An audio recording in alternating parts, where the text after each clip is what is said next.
본 방송에서 제공하는 투자 정보는 투자 판단에 대한 조언입니다. 방송에서 제공하는 주식의 가치, 가격 상승 및 가격 하락에 대해서는 방송사에서 보장하지 않습니다.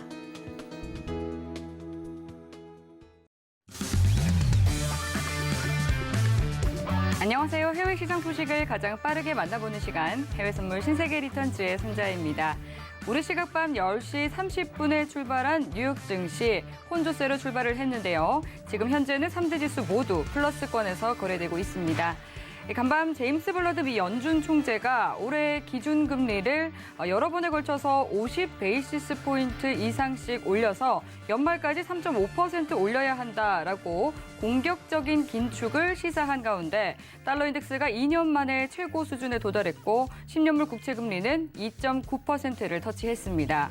긴축으로 인한 여러 가지 시나리오가 나오는 상황 속에서 우리는 어떤 대응 전략으로 투자를 이어가야 할지 분명한 시장 방향성 저희 해외 선물 신세계 리턴즈와 함께 짚어보시기 바라겠습니다. 그리고 해외 선물과 관련한 궁금한 사항들은 노란톡 통해서 질문 보내주시면 됩니다. 보내주신 질문들은 방송 중에 실시간으로 내용 흐름에 맞춰서 답변 드리는데요. 참여 방법은 문자번호 샵 0082번으로 선견 선생이라고 적어서 보내주시거나 우측으로 나가고 있는 QR코드 스캔하시면 들어오실 수 있습니다. 코드 번호는 0707 입력하시면 됩니다. 그럼 해외 선물 신세계 리턴즈 본격적으로 시작합니다.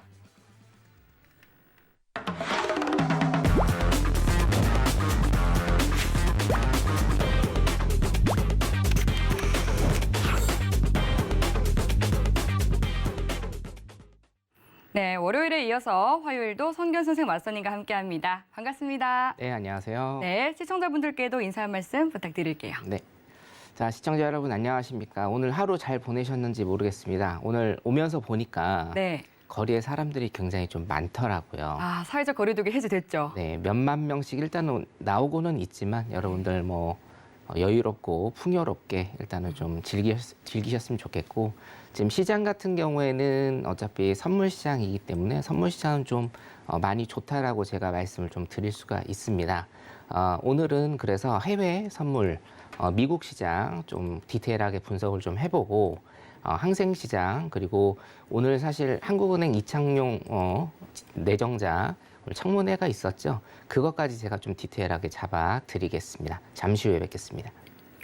네, 오늘도 마스터님과 함께 시장 속 다양한 이슈들 꼼꼼하게 짚어보도록 하겠습니다. 네, 지금 현재 시각 오후 10시 57분 지나가고 있는데요. 먼저 오늘의 이슈부터 체크해 보시죠. 나스닥은 연준 위원들의 매파적인 발언 속에 미 10년물 국채 금리가 상승하며 변동성이 확대되고 있습니다. 골드는 인플레이션 우려에 안전자산 선호 심리가 높아지며 5주 만에 최고치까지 올랐습니다. 오일은 달러화 강세 속에 리비아 정전과 러시아산 원유 공급 우려가 지속되고 있습니다. 유로 FX는 달러 인덱스가 2020년 3월 이후 최고 수준인 101달러 선에 근접하고 있습니다. 네, 그럼 이어서 현재 주요 상품 시세 살펴보겠습니다. 네, 조금 전 출발한 뉴욕 증시 3대 지수 상승세 보이고 있는데요. 먼저 나스닥 시세 살펴보겠습니다. 0.57% 오른 13,986포인트 선 지나고 있습니다. 이어서 골드입니다. 0.96% 떨어진 온스당 1,967달러 선 지나고 있습니다. 다음 오일입니다. 3.53% 내린 배럴당 103달러 선 지나고 있습니다. 마지막으로 유로입니다. 0.17% 상승한 1.082달러 선 지나고 있습니다. 네, 그럼 이어서 각 상품별로 당일 투자 전략과 시황까지 함께 살펴보도록 하겠습니다. 네, 먼저 이 시장에 대해서 어떤 투자 전략 세워주실지 살펴보도록 할게요. 주요 기업 실적 발표, 그리고 국채 금리 급등, 그리고 강달러 기조, 이 모든 것을 소화하고 있는 시장입니다. 네, 오늘 어떤 스탠스로 대응해보는 게 좋을지 팻말 들어보도록 할게요. 네, 들어보겠습니다. 하나, 둘, 셋. 매수 들어주셨습니다. 사실은 방금 전에 제가 이제 관망을 조금 만지작거리다가 매수를 들었는데 네, 재빠르게 바꾸시더라고요. 네, 일단은 여러분 지금 당장 매매를 내가 해야겠다. 지금 매매를 안 하면은 나는 큰일 난다 하시는 분들은 매수 쪽 포지션 보시는 게 낫고요. 네. 자, 나는 조금 여유롭게 시장을 보는 편이다 하시는 분들은 관망 사인을 제가 좀 드리겠습니다. 쉬는 것도 매매를 쉬는 것도 하나의 전략이기 그럼요. 때문에 관망도 투자죠. 지금 이제 차트를 좀 보시면 네. 분봉 차트 보시면 이제 처음 시작하고 나서 크게 흔들다가 지금 위쪽으로 좀 뻗는 모습 일단은 보고 있고요. 일단은 14,000포인트입니다. 제가 며칠 전부터 말씀을 드린 게 저저번 주 금요일이었네요. 기억하니까 13,800포인트 13,800포인트 지지를 하면 일단은 매수 쪽으로 해서 이 금물단에서 놀 것이다. 가격이 형성될 것이다. 말씀을 제가 지지난주 금요일부터 일단은 드렸는데, 자, 분봉 일단 보겠습니다. 분봉은 14,000포인트를 지지를 하는 일단은 매수 쪽으로 단기적인 스캘핑 전략으로 가시는 게 좋겠다. 이렇게 기술적으로 보이고요. 지금 조금씩 오르고 있죠. 자, 일봉상 보시면 그런데 문제가 뭐냐면요. 캔들이 정말 작습니다. 캔들이 굉장히 작아요. 일본 캔들인데 어저께 캔들 굉장히 작아졌고 오늘도 사실은 굉장히 좀 작은 캔들이다. 이게 뭐냐면 아까 처음에 우리 이슈에서도 말씀을 드리셨다시피 실적 시즌이거든요. 실적 시즌인데 제가 어제도 일단은 말씀드렸죠. 어제 못 보신 분들 위해서 차트 잠깐만 좀 돌아보겠습니다. 네. 자, 작년 10월이었습니다. 그죠? 작년 10월부터 시장은 굉장히 큰 상승을 했습니다. 14,000포인트를 지키면서 위쪽으로 16,000까지 고점이죠. 고가를 일단은 찍으면서 굉장히 큰 폭의 상승을 했다. 자, 이 이유는 뭐라고 제가 말씀을 드렸나요? 기업의 실적이다. 기업의 실적이 예상외로 굉장히 좋게 나왔습니다. 어닝 서프라이즈가 있었기 때문에 미국의 경제는 아직도 강하다. 금리 인상, 테이퍼링 이런 악재가 있음에도 불구하고 미국의 기술주들 플러스 대량 우량주들 같은 경우에는 아직도 탄탄하다. 그렇기 때문에 시장을 굉장히 크게 끌어올리는 원동력이 됐는데, 자, 지금 같은 상황은 일단은 어떤 눈치 보기 장세가 아닌가라는 그런 생각이 듭니다. 자, 기업의 실적 발표가 지금 있는데 오늘도 이제 금융주들이나 이런 것들이 발표가 됐는데 제가 어저께 말씀드렸다시피 실적은 플러스예요. 실적은 플러스인데 시장의 예상치에 부합을 하느냐, 이게 문제. 자, 두 번째 문제는 1분기 실적이 지금 발표가 된다 하더라도 사실은 2분기가 문제다. 왜? 1분기 실적 같은 경우에는 러시아 전쟁에 대한 이슈가 전부 다 반영이 되어 있지 않다. 그래서 1분기 실적이 발표된 다음에 2분기 실적 예측을 하겠죠. 2분기 실적의 예측이 가장 중요하다. 이것은 거의 마이너스로 떨어질 것이다. 이게 중요하거든요. 그래서 제가 한 차례 레벨 다운이 될 수가 있다. 레벨 다운이 지금 13,000에서 14,000 요 지역에서 우리가 가격이 형성돼 있는 것이 어떤 호재가 없다라고 하면 호재가 없다. 그리고 기업의 실적이 안 좋다, 안 좋아졌다라고 하면 다시 좀 밑으로 내려가서 12,000 선에서 일단 가격이 형성되는 레벨 다운이 될 수가 있다라고 어저께 제가 조금 짚어드렸습니다. 일단은 중장기적으로 보면 이렇게 기조를 좀 보시면 될 것 같고요. 자, 그래서 분봉 차트 잠깐 볼까요? 네, 14,000을 일단 지지를 하고 일단 30포인트 정도, 30포인트면 한 120틱 정도네요. 120틱, 뭐 많은 틱 수는 아닙니다. 그래서 단기 전략으로 일단 매수 쪽 보시는 게 나을 것 같습니다.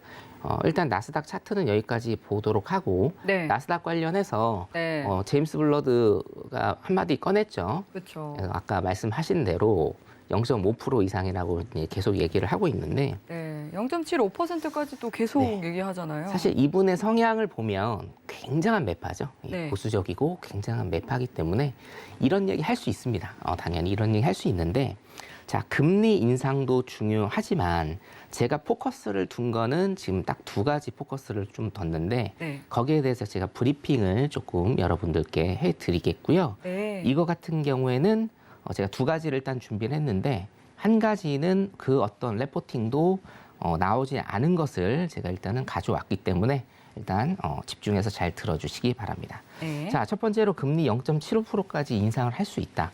좋습니다. 제가 말씀드렸다시피 지금 시장은 큰 충격을 받지 않아요.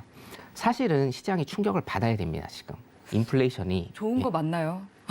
왜냐하면 국채 금리가 계속 네네. 상승하고 있고 네네. 또 달러도 계속 강달러 기조를 이어가고 있잖아요. 네. 그래서 괜찮은 건가 싶더라고요, 안 그래도.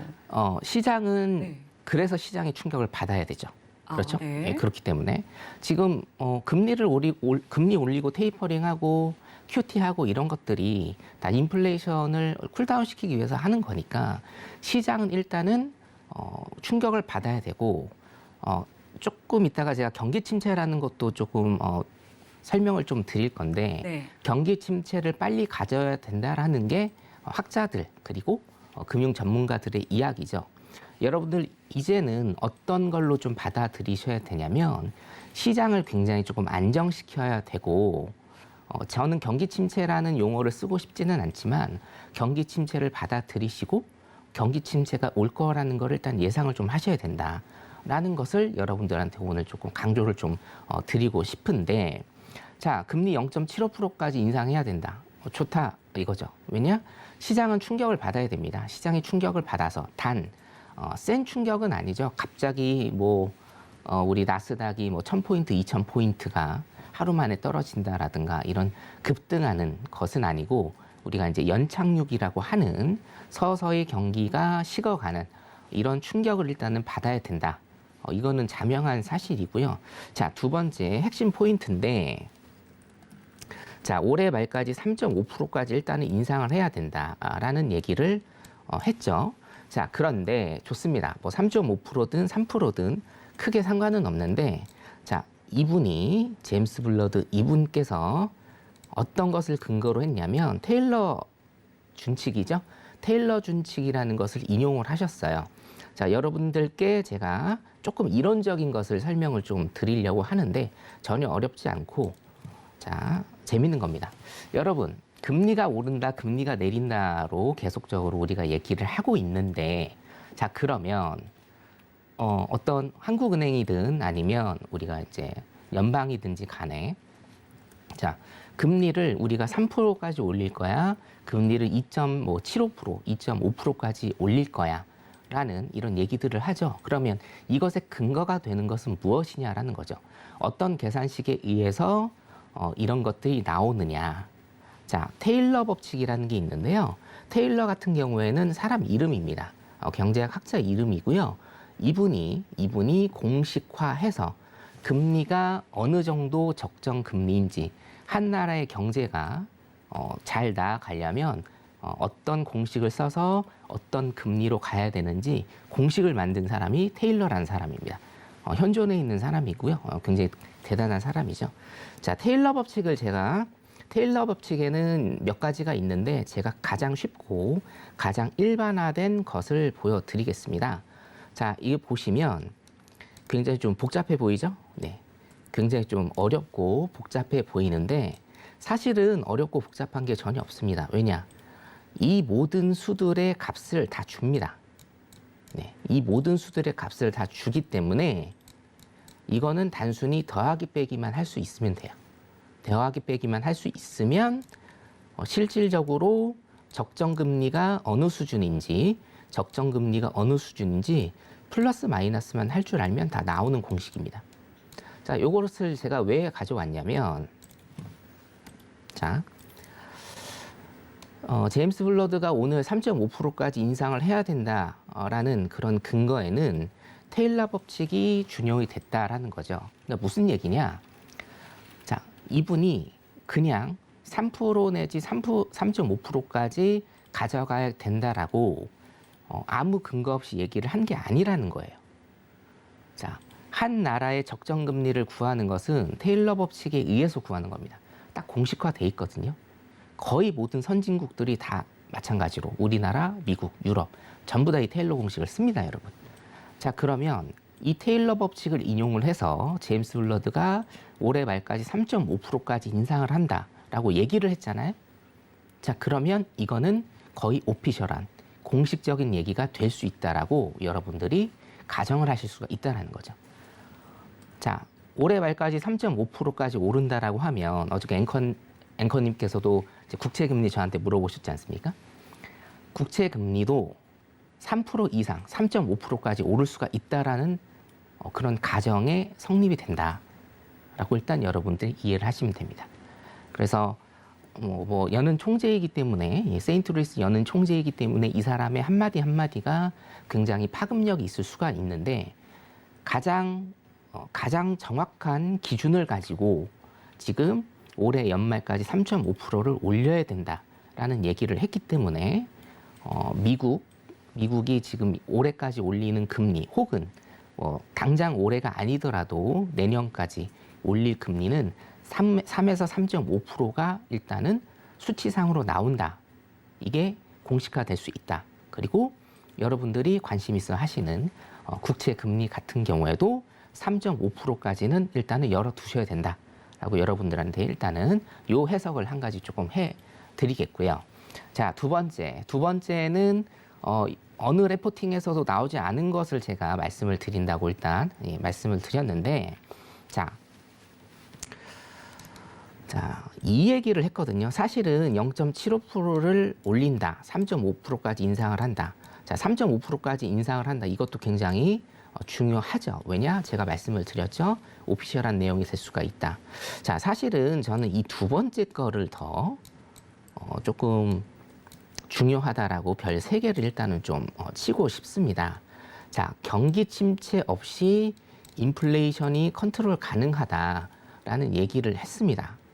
자, 경기 침체 없이라는 게 굉장히 조금 중요하다라고 저는 보고 있는데요. 말의 뉘앙스의 차이일 거라고 좀 생각을 합니다. 이게 경기 침체라고 하면 굉장히 지금 안 좋게 들리죠? 그렇죠? 우리가 당장 내일이라도 정말 경기 침체를 겪어서 옛날에 IMF 시절이나 이런 금융 위기 때처럼 정말 기업들이 도산을 하고 기업들이 어려워하고 우리 자영업 하시는 분들이 굉장히 어려워지고 이런 뉘앙스로 일단은 들리실 수 있는데 제 관점에서 한 가지 조금 확실하게 말씀을 드리자라고 하면 그건 아니다라고 제가 말씀을 조금 드리고 싶습니다. 자,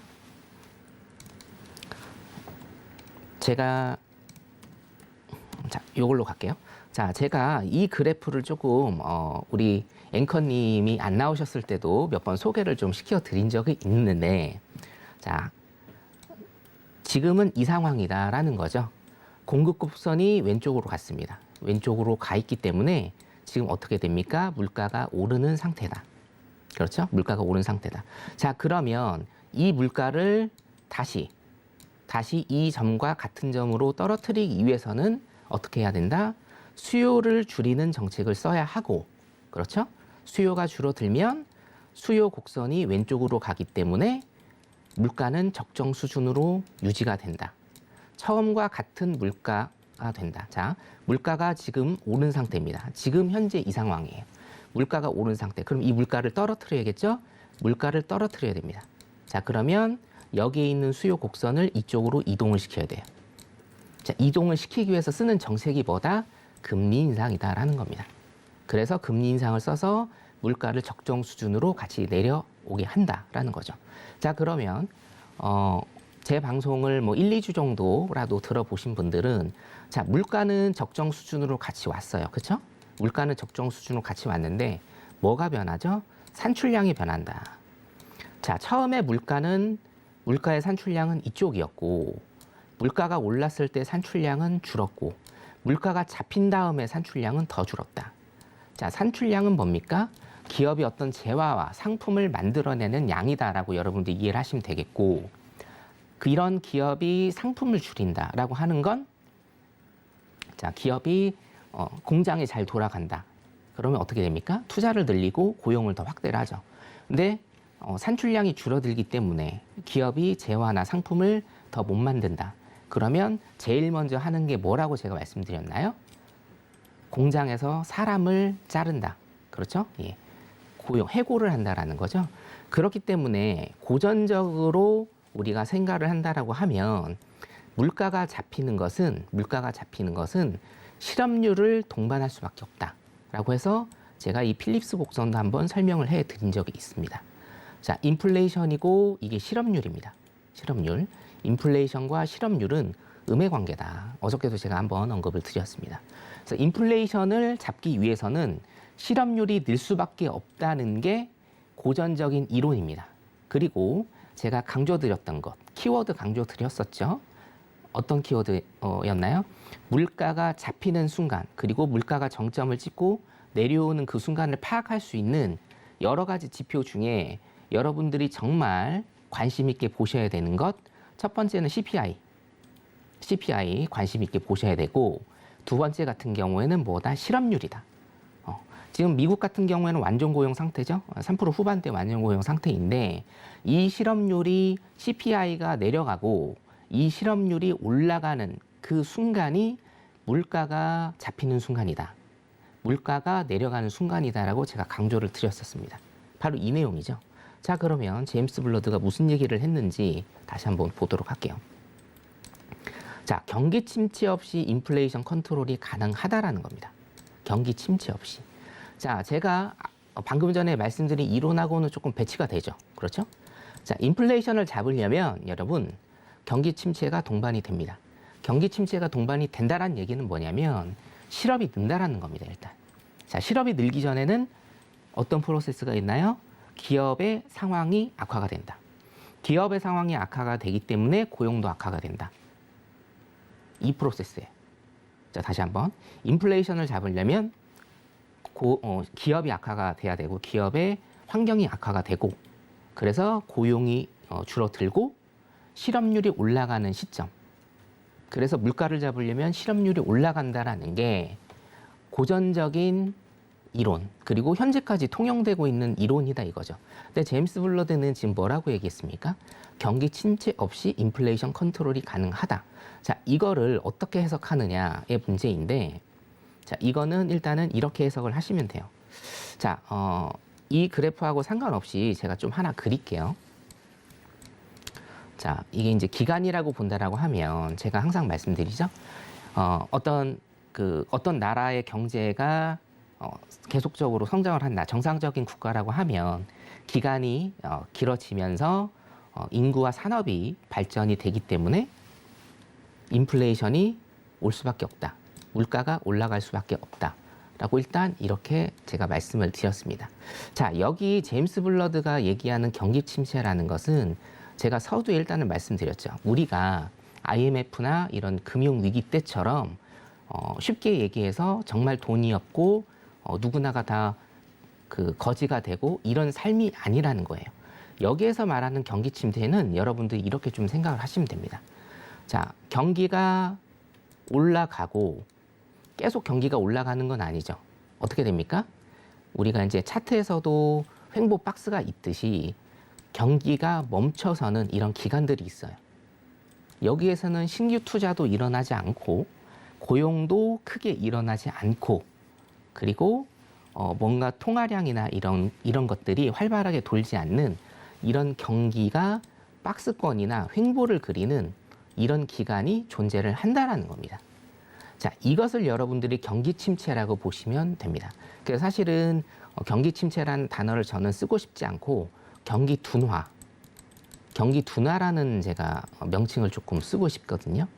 그래서 이런 기간이 지나고 어떻게 됩니까?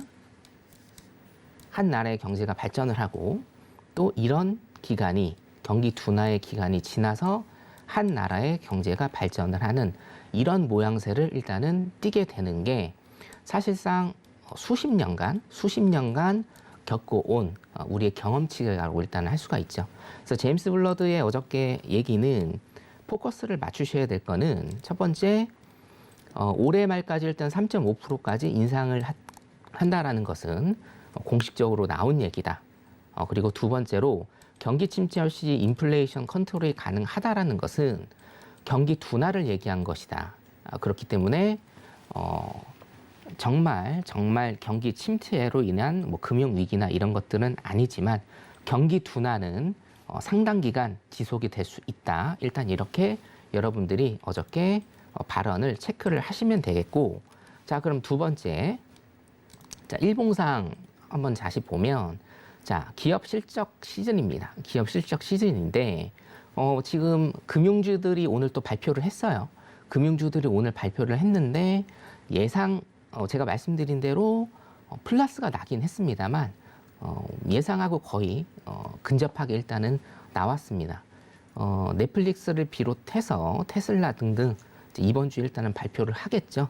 레벨 다운이 일단은 좀 된다라고 하면 13,000포인트가 전저점입니다. 12,940포인트인데요.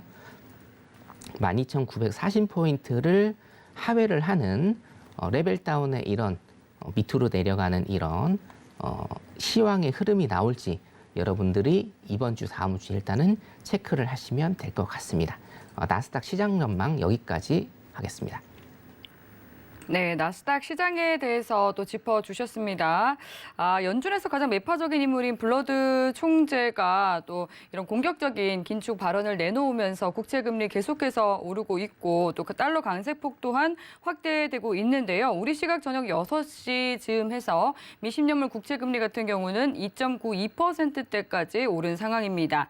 이에 일부 기술주는 약세를 보이고 있고요. 또 금융주들이 실적 기대감에 또 강세 보여지고 있는 상황인데 IMF가 2022년 그리고 2023년 세계 전망치를 하향 조정했습니다. 2023년 세계 경제 GDP 성장률을 1월 대비 0.8%포인트 내린 3.6%로 발표를 했는데요. 러시아와 우크라이나 사태로 인해서 경제에 위협을 받을 가능성이 크다 이렇게 밝혔습니다. 그리고 세계은행 역시도 2022년 세계 경제 성장률 전망치를 4.1%에서 3.2%로 하향 조정했는데요. IMF는 세계 경제의 하방 리스크가 확대될 가능성이 높다라고 진단을 한 것 같습니다. 이 가운데 또 앞으로 시장 흐름이 어떻게 지속될지 또 많은 시청자분들께서 궁금해하실 것 같은데요. 그럼 보내주신 이 질문들을 먼저 만나보도록 하겠습니다. 써니님께서 보내주신 질문부터 살펴보도록 할게요. 이번 달 미국 기업들의 실적 발표로 인해서 미국 시장이 탄력을 받을 수 있을까요? 이렇게 보내주셨습니다. 네. 어떻게 답변 드릴 수 있을까요? 일단은 실적 발표 얘기를 제가 계속적으로 일단은 말씀을 드리고 있죠. 굉장히 네. 좀 중요한 포인트이기 때문에 그렇군요. 계속 그렇죠. 왜냐하면 10월달 같은 강세장이 나올 것인가라는 문제인데 조금 힘들다고 일단은 봐요. 저 같은 경우에는. 네. 사실은 이게 제가 아까 CPI도 말씀을 드렸고 실업률도 일단은 말씀을 드렸는데 네. CPI 같은 경우에도 제가 4월달, 5월달에 정점을 찍고 차트 보여드렸습니다. 4월달, 5월달에 정점을 찍고 이제 밑으로 내려갈 것이다. 자, 근데 여러분 보세요. 제가 항상 강조드리는 시장 참여자들이 어떻게 반응을 하는지 이 상황에 대해서 시장 참여자들이 어떤 생각을 가지고 있는지가 사실은 굉장히 중요하다. 자, CPI가 여러분 오르면 물론 이제 CPI가 금리나 아니면 정책을 결정하는데 굉장히 중요한 요소는 아닙니다만 CPI가 오르면 여러분들 보통 어떻게 되죠? 경기가 좋은가요, 나쁜가요? 경기가 좋죠. 그렇죠? CPI가 오르면 일단은 물가가 일단은 오르는 거고 물가가 오른다라는 것은 경기 둔화보다는 경기 상승 쪽에 무게감이 더 있기 때문에 CPI가 오르는 것 자체는 우리 시장에서 굉장히 긍정적인 요소로 받아들였습니다. 자, 그런데 CPI가 오르는 거를 왜 싫어할까요, 지금은? 그렇죠. 물가가 너무나 높기 때문입니다. 그러니까 시장 참여자들이 어떤 상황에서 어떤 지표를 어떻게 받아들이느냐 그리고 어떤 실적을 어떻게 받아들이느냐가 굉장히 크다. 10월달 같은 경우에는 강조드렸다시피 어닝 서프라이즈였습니다. 너무 좋았죠. 안 좋을 것 같았는데 좋았어요. 그래서 시장이 크게 상승을 했습니다. 근데 지금 같은 경우에는 자 1분기 어떻게 될지 모릅니다. 근데 컨센서스는 어떻게 되죠?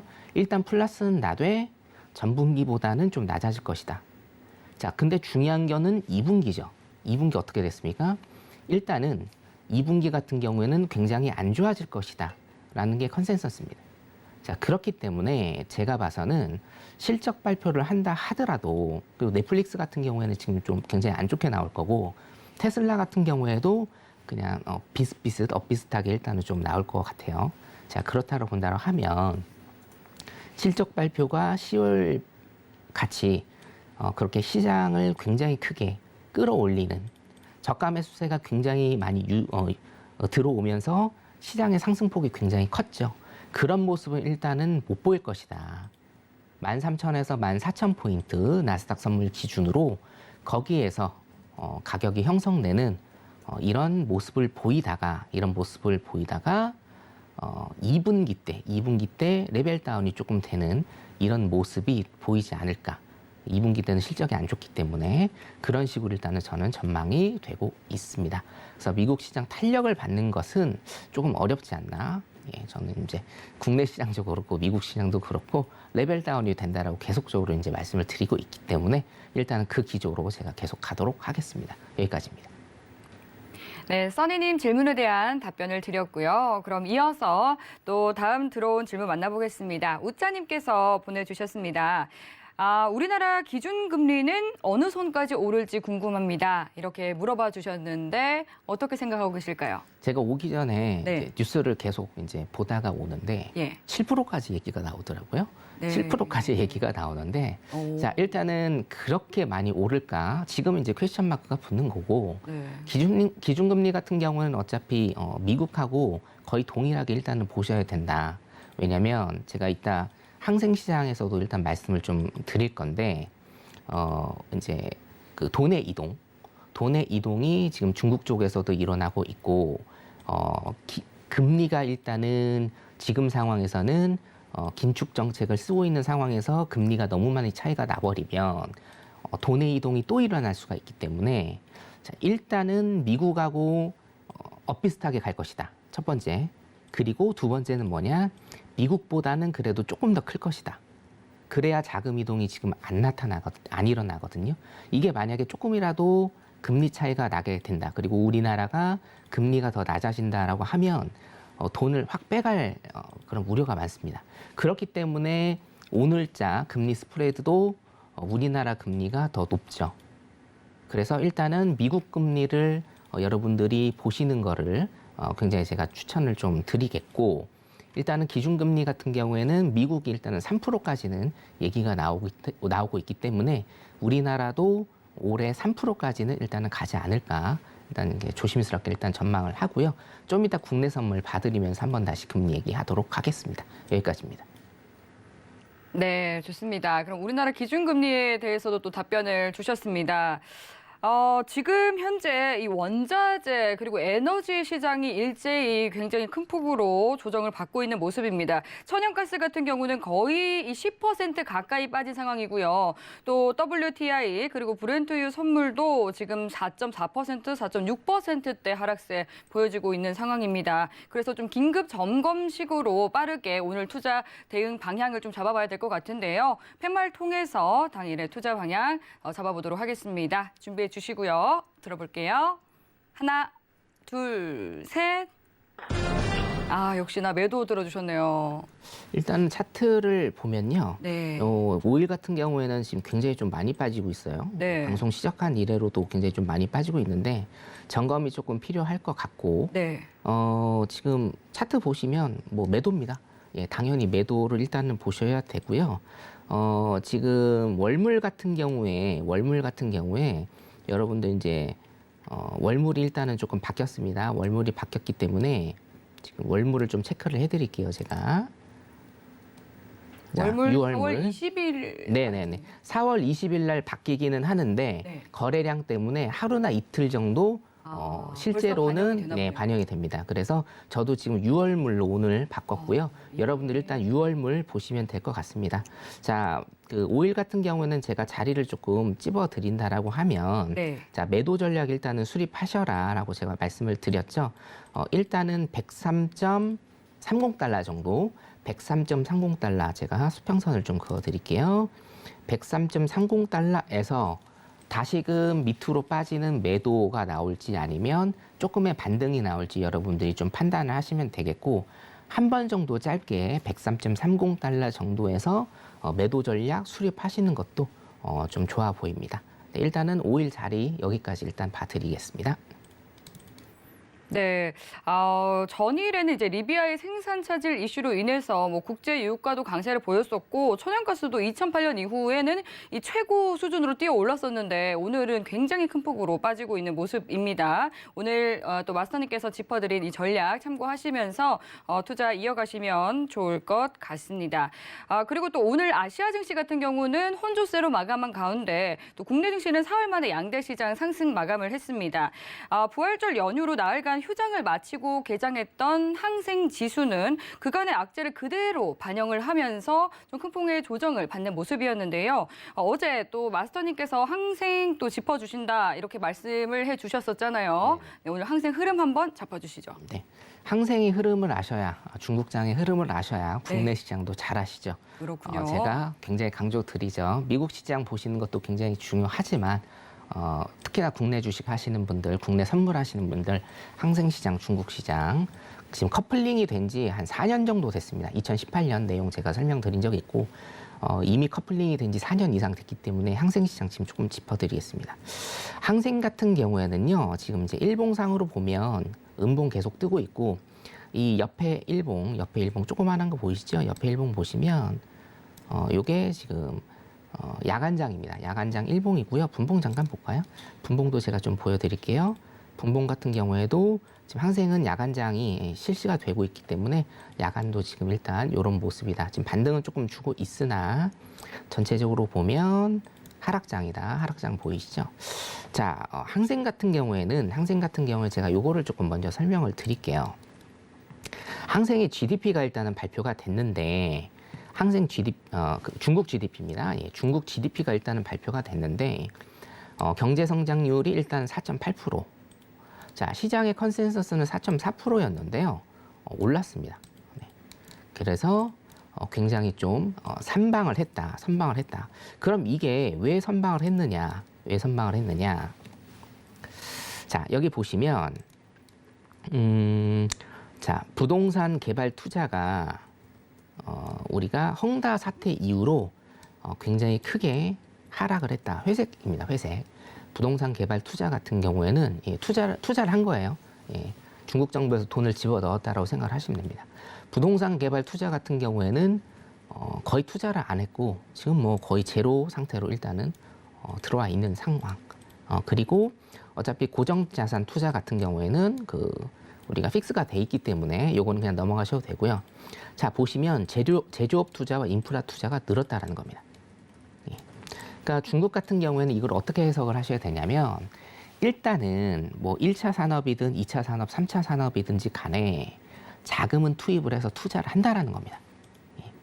경제 상황이 안 좋다 보니 경제 지표가 지금 안 좋다 보니 자, 온 나라들이 긴축 정책입니다. 긴축 정책을 쓰고 있고 온 나라들이 금리를 올리고 인플레이션을 걱정함에도 불구하고 중국 같은 경우에는 어때요? 일단은 돈을 쓴다라는 거죠. 투자를 한다. 그렇기 때문에 우리가 GDP 같은 경우에도 일단은 컨센서스를 상회하는 이런 모습을 보인다. 자, 근데 이렇게 되면 원래 좋아야 되지 않습니까? 네. 하지만 좋지가 않다. 어떻게 이거를 보고 어떻게 향후 해석을 해야 되느냐. 이게 또 문제다라는 거죠. 중국 경제 좋아질 거라고 보는 사람 별로 없습니다. 제가 뭐 수차례 설명을 일단은 드린 적이 있고 경제공작회의 이 시간에서도 몇 차례 말씀을 드렸죠. 자, 중국과 미국의 10년 금리 스프레드인데요. 원래는 미국이 더 10년 국채 금리가 더 큽니다. 왜냐? 신용도가 더 좋기 때문에 당연히 큰데 이제는 중국이 일단은 역전이 됐다라는 거죠. 중국을 일단은 믿지 않는다라는 겁니다. 그래서 금리 스프레드가 지금 제로 밑으로 일단 가고 있는 상황. 그 다음에 홍콩제가 H지수, 이게 H쉐어입니다, 여러분. H쉐어에 대해서는 제가 설명을 드린 적이 있죠, 또. H쉐어 같은 경우에도 지금 굉장히 밑으로 가고 있다. 자, 금리 스프레드 역전이 되면 우리 미국채 2년물, 10년물 역전된 거하고 거의 비슷하게 보시면 돼요. 스프레드 역전 현상은 뭐다? 경기에 굉장히 안 좋은 거다. 그래서 중국 경제에 대한, 경기 회복에 대한 이런 기대감이 굉장히 좀 작아지고 있다. 계속적으로 작아지는 겁니다. 그러니까 계속적으로 자, 지급 준비율 인하했습니다. 그렇죠? 그리고 금리도 인하를 해요. 투자도 굉장히 많이 합니다. 근데 경제가 안 삽니다. 자, 제가 한마디로 그냥 말씀을 좀 드릴게요. 그냥. 자, 왜 그러느냐? 저는 항상 경제는 정치다, 정치는 경제다라고 일단은 여러분들에게 계속적으로 말씀을 드리는데 경제가 너무 정치화돼 있어요, 여기는. 그렇기 때문에 살 수가 없는 겁니다. 금리를 이렇게 내리고 지급 준비율을 이렇게 내리면서 돈을 뿌려대도 너무 경제가 정치화돼 있기 때문에 한 사람에 집중돼 있는 정치화돼 있어서 경제가 지금 살 수가 없습니다. 그래서 항생 같은 경우에는 자 2022년에도 중국이나 항생 시장 제가 짚어드린 적이 있죠. 2022년에도 조금 암울하게 될 것이다. 자, 그럼 포인트를 일단은 좀 짚어보겠습니다. 자, 항생 포인트 같은 경우에는 자, 쭉 볼게요. 쭉 보면 작년 2월부터 계속적인 지속적인 하락에 장을 맞이하고 있다. 그러면서 2만 포인트를 깨면서 18,000까지 가면서 우리가 6년 만에 처음 보는 포인트로 일단 이렇게 갔었죠. 자, 그러면 이 항생장 같은 경우에는 어떻게 될 것인가? 자, 박스를 치면서 다시 밑으로 갈 가능성이 굉장히 크다. 당장 내일 오늘 저점을 일단 볼게요. 야간장의 저점을 일단 보겠습니다. 야간장 저점이 2791포인트네요. 자, 2791포인트를 내일 깨잖아요. 그러면 2만 초반까지 일단은 갈 가능성이 굉장히 크다. 다시 한번 말씀드리겠습니다. 오늘 저가입니다. 2791포인트 오늘 저가입니다. 야간 저가. 이거를 내일 깨면 일단은 2만 100포인트, 2만 100포인트까지 단시간에 내려갈 가능성이 굉장히 크다라고 일단은 보고 있고요. 내일 일단은 저랑 항생 같이 하시면서 대응하시면 될 것 같습니다. 항생 전망 자리값 여기까지 일단 보도록 하겠습니다.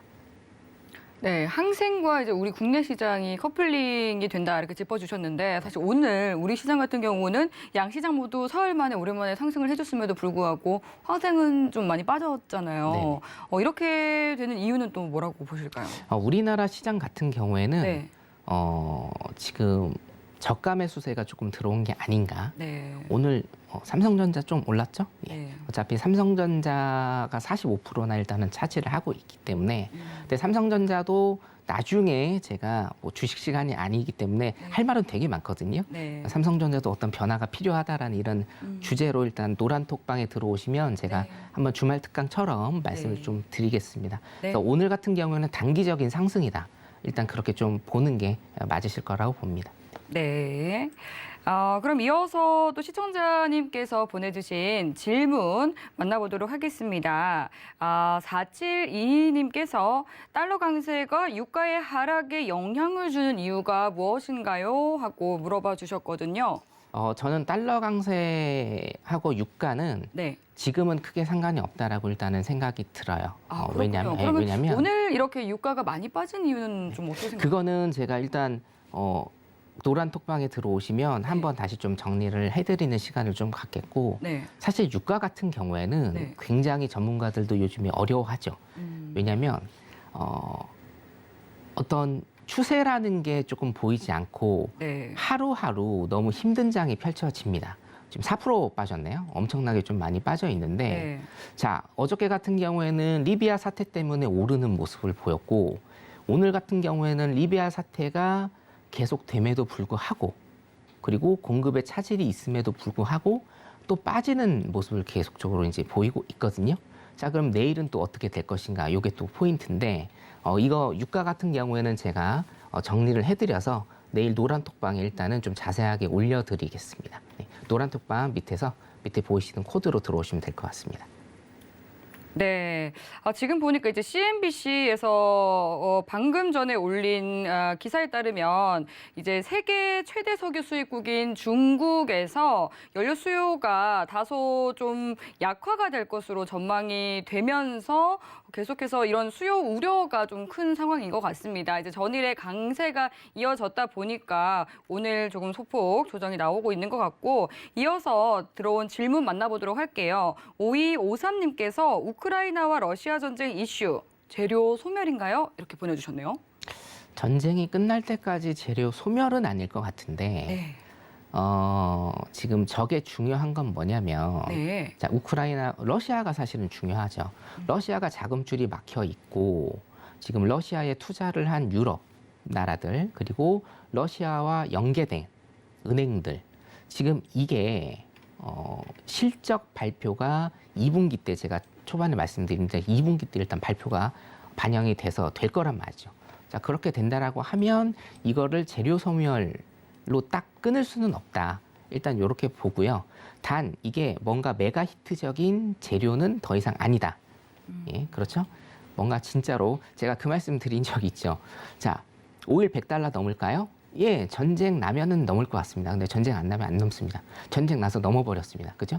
자, 그렇기 때문에 재료 소멸이라고까지 얘기는 할 수 없지만 그렇게 큰 메가 히트는 될 수는 없다. 일단 2분기까지는 러시아 전쟁으로 인한 어떤 실적이라든가 이런 그 과정들이 지금 재료로서 지금 다 나와 있는 상태고 그 재무제표로서 일단은 다 확정이 된 상태이기 때문에 재료 소멸은 아니지만 큰 메가 히트는 아니다. 일단 이렇게 보고 있습니다. 여기까지입니다. 네, 우크라이나와 러시아의 전쟁 이슈가 이제 시장은 좀 내성이 생기고 있는 것 같습니다. 네, 그럼 이어서 골드에 대한 당일 투자 전략도 알아보도록 하겠습니다. 골드 현재 1.2% 가까이 떨어지면서 1,962달러 선 부근에서 거래가 되고 있습니다. 최근 이 강달러 기조가 이어지면서 이에 따라 조금 소폭 조정이 나오고 있는 것 같은데 오늘 골드 어떤 대응 전략 세워주실지 팻말 통해서 확인해 보겠습니다. 네, 준비해 주시고요. 들어볼게요. 하나, 둘, 셋. 매도 전략 들어주셨네요. 네, 일단은 오늘은 매도고요. 네. 나스닥 잠깐만 볼게요, 제가. 네. 자, 나스닥에 지금 일봉상 매수가 나오고 있기 때문에 우리 죄송합니다. 네, 골드죠. 자, 일봉상 나스닥이 오르고 있기 때문에 지금 골드도 이제 밑으로 빠지고 있다. 일단 이렇게 생각을 하시면 되고, 자, 골드 이슈는 한 가지만 좀 체크를 하시면 돼요. 골드는 아무리 봐도 일단은 안전자산, 그리고 나스닥과 커플링이 되는지 디커플링이 되는지 이것만 확인을 하시면 되는데, 네. 지금은 안전자산의 이슈가 굉장히 크기 때문에 나스닥과 디커플링이 된다. 일단 이렇게 보시면 되고, 나스닥과 디커플링 되는 그런 매매 전략 수립하시면 거의 맞다라고 생각을 합니다. 네, 여기까지입니다. 네, 여기까지 또 골드에 대한 대응 전략도 세워주셨습니다. 저희 또 마칠 시간이 거의 다 됐기 때문에 마치기에 앞서서 또 시청자분들께 한 말씀 좀 챙겨주시죠. 네네. 오늘 너무 할 얘기가 좀 많아가지고 네. 제가 사실은 국내 시장 이슈 중에 이창용 내정자에 그렇죠. 관한 것을 제가 오늘 해드려야 되는데 시간 관계상 지금 못했습니다. 이거는 제가 내일 아침 7시에 여기 밑에 보이시면 네. 저 노란 톡방 지금 코드 보이시죠? 이거는 제가 내일 아침 7시에 영상 찍어서 올려드릴 테니까 이쪽으로 들어오시면 될 것 같습니다. 이창용 내정자 같은 경우에는 제가 지지난주에 한번 내정이 딱 됐을 때 말씀을 드린 적이 있고요. 오늘 청문회에서 굉장히 우리나라 앞으로 몇 년간 시장에 있어서 시사를 하는 어떤 기조로 갈 것인가 하는 굉장히 중요한 발언들, 그리고 중요한 발언들이라고 일단 생각이 들지 중요한 발언이 아니라고 생각이 들지만 제가 봐서는 이게 더 중요한 발언이다라는 몇 가지 멘트들이 있었거든요. 이거 제가 풀어드리면서 앞으로 우리나라 한국은행의 정책 어떻게 될 것인가 내일 아침 영상으로 찍어 드릴 테니까 들어오시면 될 것 같습니다. 내일 아침에 뵙겠습니다. 네, 그리고 문자로 또 노란톡 어떻게 들어가나요? 하고 또 여쭤봐 주셨는데요. 바로 말씀드릴게요. 잘 들으셔야 됩니다. 샵 0082번으로 선견 선생이라고 마스터님의 성함 4글자 적어서 문자 보내주시면 저희가 참여 가능한 링크 보내드리니까요. 링크 타고 바로 들어와 주시면 되겠습니다. 이 방법이 조금 어렵다 하시는 분들은 핸드폰 카메라 켜서 지금 하단으로 나가고 있는 QR코드 갖다 대기만 하셔도 바로 들어오실 수 있으니까요. 바로 들어오셔서 또 이 이창용 내정자와 관련한 이 한국의 기준금리 그리고 금리 인상과 관련한 이슈까지도 챙겨가 보시기 바라겠습니다. 네, 참고로 본 방송에서 제공하는 정보는 투자 판단에 대한 조언일 뿐 해당 상품의 가치나 수익률을 보장하지 않습니다. 서울경제TV는 자본시장 통화법을 준수합니다. 1:1 투자 상담과 유사수 신행위 등 모든 불법 사항을 엄중히 금지합니다. 네, 오늘 저희가 준비한 내용은 여기까지입니다. 오늘도 늦은 시간까지 함께해 주신 여러분 고맙습니다.